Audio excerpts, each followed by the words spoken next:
अमित शहांना फडणवीसांच्या नेतृत्वाचं सरकार आणून शिंदेंना बाजूला करायचंय। बीडमधील सभेत जयंत पाटलांचं मोठं वक्तव्य।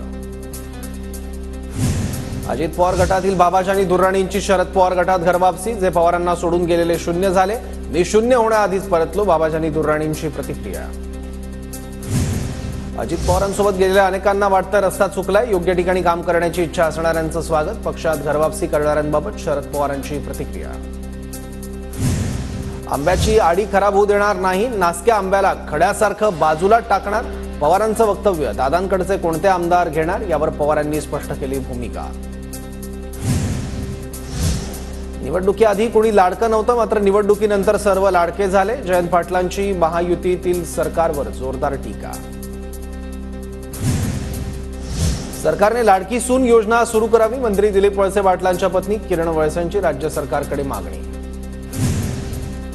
क्रॉस वोटिंग केल्याचा आरोप असणारे काँग्रेस आमदार जितेश अंतापूरकर यांचा माध्यमांना पाहून काढता पाय।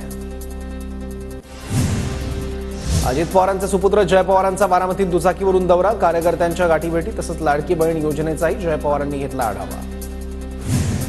खासदार धैर्यशील माने आणि राहुल आवाड यांच्या वाहन चालकांमध्ये हाणामारी, कार पार्क करण्याच्या कारणावरून दोन्ही चालकांमध्ये हाणामारी। कोल्हापुरातील कुरुंदवाडी शहराला पंचगंगा नदीचा वेढा, काही घरं पाण्याखाली तर काही घरांच्या पहिल्या मजल्यापर्यंत पाणी। कोल्हापूर जिल्ह्याला पुराचा धोका कायम, पंचगंगा नदीची पाणी पातळी 47 फूट 5 इंचावर पोहोचली, नागरिकांना सतर्कतेचा इशारा। कोल्हापूर मलकापूर जवळच्या कडवी नदीला पूर, गुळसवडे मुसलमानवाडी आणि जावली गावचा संपर्क तुटला। चांदोली गावातील साकव पाण्याखाली, 100 घरांचा संपर्क तुटला। राधानगरी धरणाचे 2 स्वयंचलित दरवाजे बंद, धरणातून भोगवती नदीत होणाऱ्या विसर्गाचं प्रमाण घटलं, कोल्हापूर जिल्ह्याला मोठा दिलासा। सांगलीतील पूरस्थितीची ड्रोन दृश्य, सांगलीच्या पूरस्थितीची लष्कर जवानांकडून पाहणी, लष्कराच्या तुकडीकडून सांगलीत मदत कार्य सुरू। सांगलीतील कृष्णा नदीची प्रशासनाकडून पाहणी, पोलीस अधीक्षकांसह लष्कराचे जवान आणि एनडीआरएफ कडून पाहणी। साताऱ्याच्या महाबळेश्वरमधील तापोळा देवळी रस्त्यावरील पुलाला भगदाड, अचानक पडलेल्या भगदाडामुळे कार अडकली, सुदैवाने जीवितहानी नाही।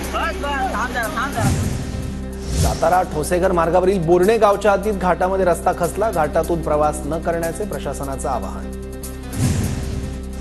अहमदनगरच्या कोपरगावमधील हंडेवाडीत नदीत वाहून जाणाऱ्या तरुणांचा महिलेनं वाचवला जीव, अंगावरील साडीच्या मदतीने स्वतःचा जीव धोक्यात घालून तरुणांना जीवदान। नाल्याच्या पुरात गाय आणि बैल गेला वाहून, यवतमाळच्या उमरी कापेश्वर ते झापरवाडी दरम्यानची घटना।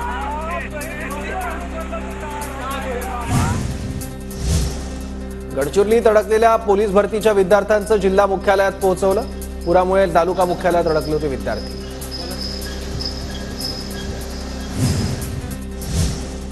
धुळे जिल्ह्यातील साक्री तालुक्यातील जामखेडी मध्यम प्रकल्प 100% भरला।